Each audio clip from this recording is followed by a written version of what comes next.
Hello, this is Jababa Squeeb and the Buildertron 9000 with another Diablo IV video. In this video, we'll be taking another look at the Echo of Lilith fight in Diablo IV Season 2. Two builds will be explored in this video. The first build is the original build that was created by Jababa Squeeb and the Buildertron 9000, which was showcased in another video. The second build is a build that was based on the initial build, but was altered to use what Delicate Flower had available to defeat the Echo of Lilith. A quick note about Delicate Flower. In normal mode, also known as calm mode, Delicate Flower is one of the most wonderful people you'll ever meet. Kind, considerate, just an overall great gaming companion. However, when Delicate Flower becomes enraged, the Savage Succulent is unleashed. And in maximum rage mode, the Savage Succulent is someone you don't want to mess with. Fortunately, Delicate Flower turned into the Savage Succulent and obliterated the Echo of Lilith. Delicate Flower was also kind enough to provide a video of the entire boss fight.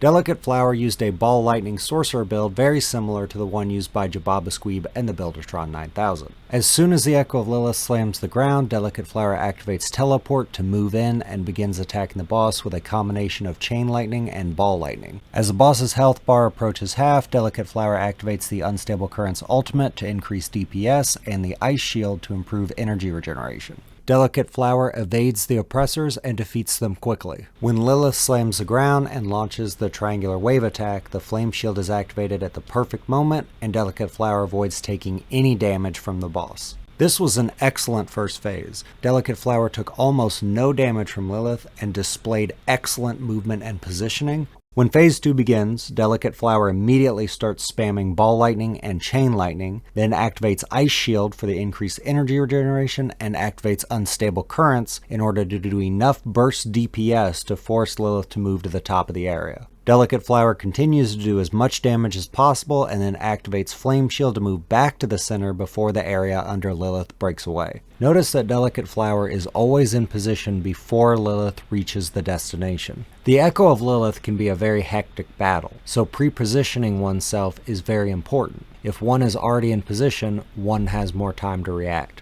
Throughout the second phase, Delicate Flower continues to attack the boss at every available opportunity. Anytime Lilith moves, anytime the player moves, the goal should always be to continue to apply DPS. As Lilith transitions from the left side to the center, Delicate Flower does not stop attacking. By spamming Ball Lightning and Chain Lightning in sequence, Delicate Flower is able to do enough DPS to defeat Lilith during the second phase, thus preventing the third phase from occurring. The Echo of Lilith boss fight took approximately 1 minute and 44 seconds. Since this was Delicate Flower's first victory, the rare achievement End of the First Mother was unlocked. In addition, a horse cosmetic and the Lilith's Doom title will unlock upon the first completion of the Echo of Hatred dungeon.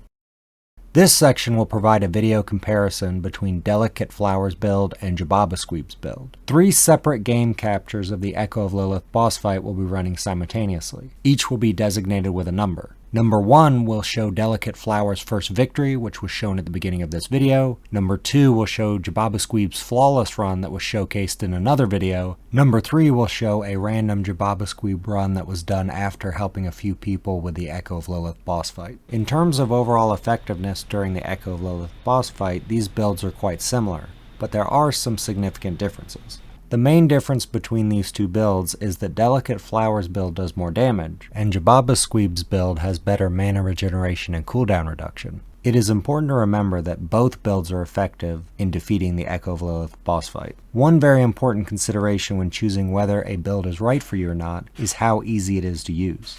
In this regard, Jababa Squeeb's build may be a better choice because of the mana regeneration and cooldown reduction. These stats give the build more flexibility and allow the user more room for error. Regardless of which build is chosen, either of these builds will be very effective to defeat the Echo of Lilith in Season 2. With Season 2 coming to an end, there was limited time to farm for items, to get the last few Paragon points, or to finish leveling glyphs. However, Delicate Flower was able to adjust Jababa Squeeb's original build and achieve victory with the items that were available. Comparing the differences between Jababa Squeeb's original build and Delicate Flower's modified build can lead to a better understanding of how to succeed using someone else's build without the required gear.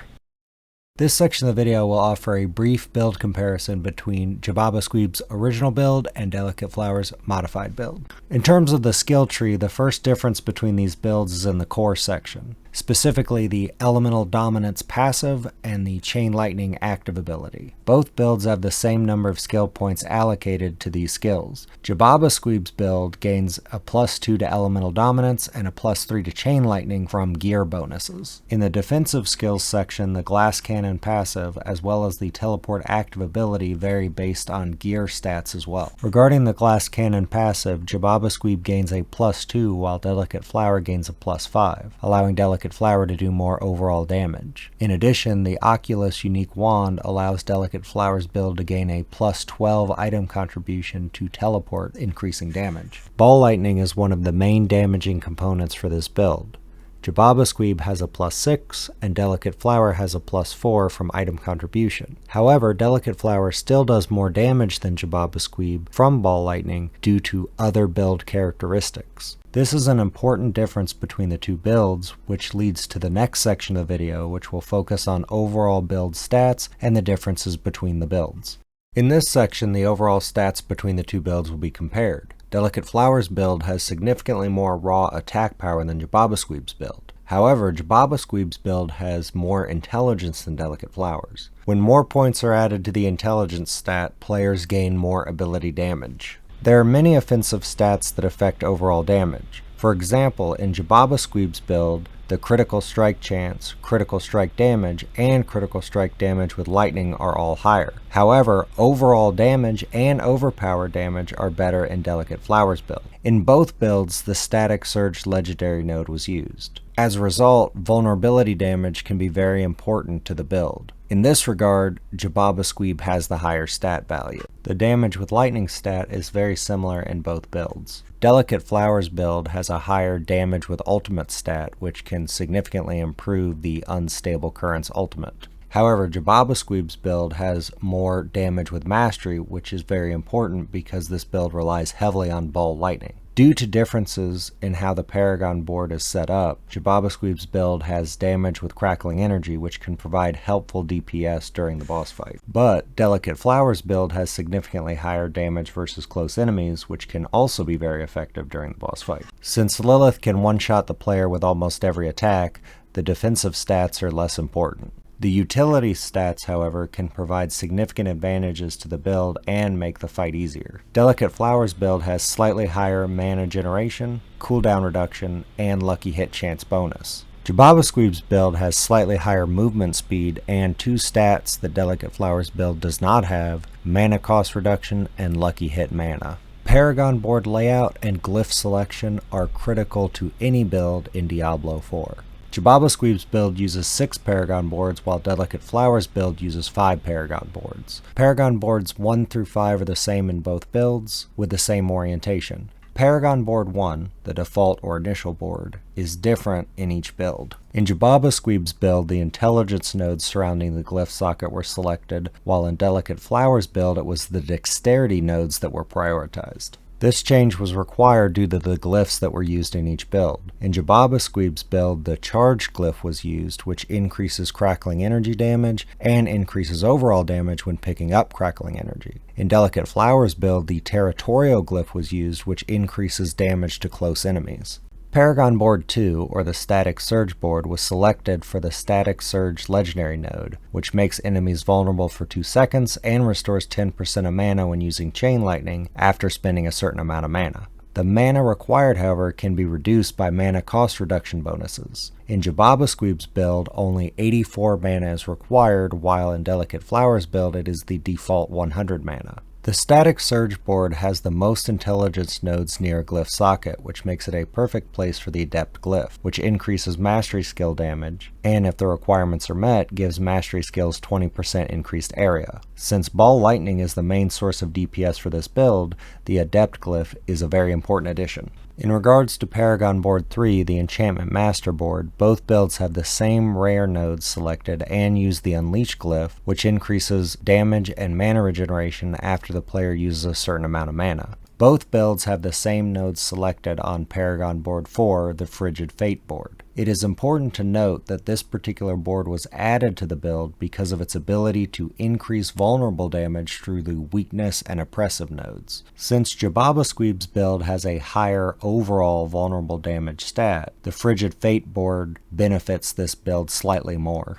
Paragon Board 5, or the Ceaseless Conduit board, is very important because it has the most dexterity nodes next to a glyph socket. This is an excellent place to put the Destruction glyph, which increases critical strike damage. If the requirements are met, it also increases all damage taken by an enemy when they are hit by a critical strike. Jababa Squeeb's build takes advantage of an additional Paragon board, the Searing Heat Paragon board. This particular board was chosen because the glyph socket is very close to an attachment gate and it has many dexterity nodes surrounding it. This is an excellent place to put the Exploit glyph, which increases vulnerable damage. Both builds use the same Vampiric powers from Season 2. Anticipation was chosen for its ultimate cooldown reduction, Ravenous was chosen for its increase in attack speed, Prey on the Weak was chosen because of its increased damage to vulnerable enemies, Blood Boil was chosen because it guarantees that every 20 seconds the next skill cast will overpower, and Hemomancy was chosen because it adds damage.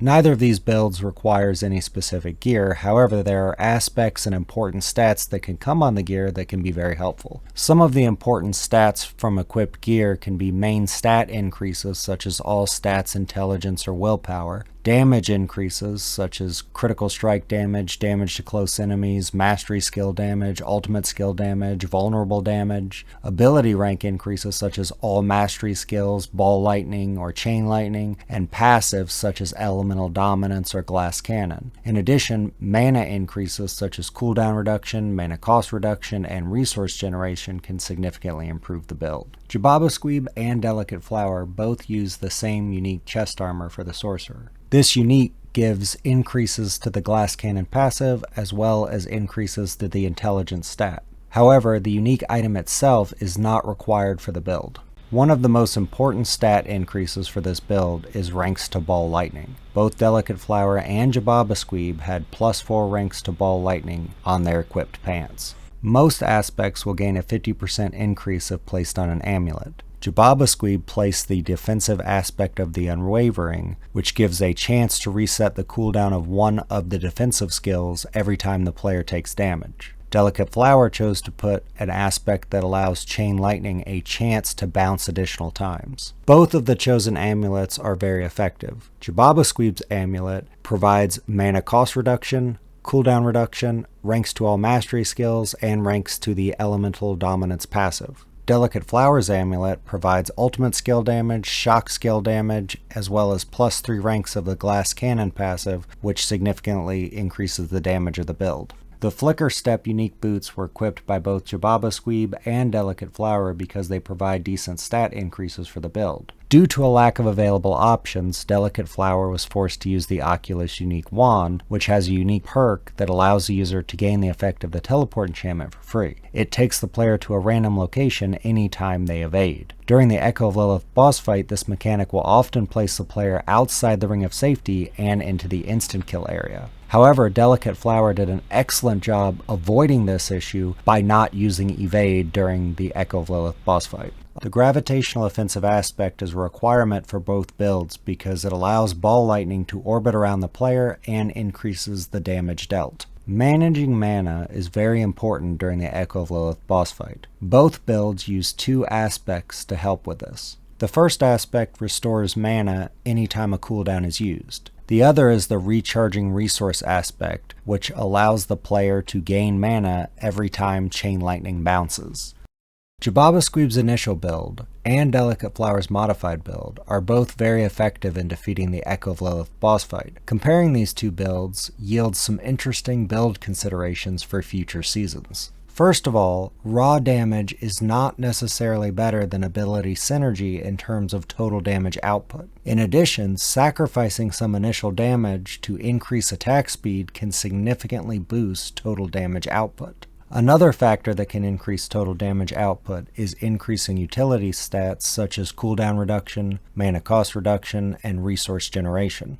The Echo of Lilith can be defeated with a decent build and an understanding of the boss fight mechanics. Congratulations again, Delicate Flower, on your first defeat of the Echo of Lilith boss fight. The Buildertron 9000 would like to thank you for allowing us to use the excellent game capture in this video. Thank you for taking the time to watch this video. Have a great day!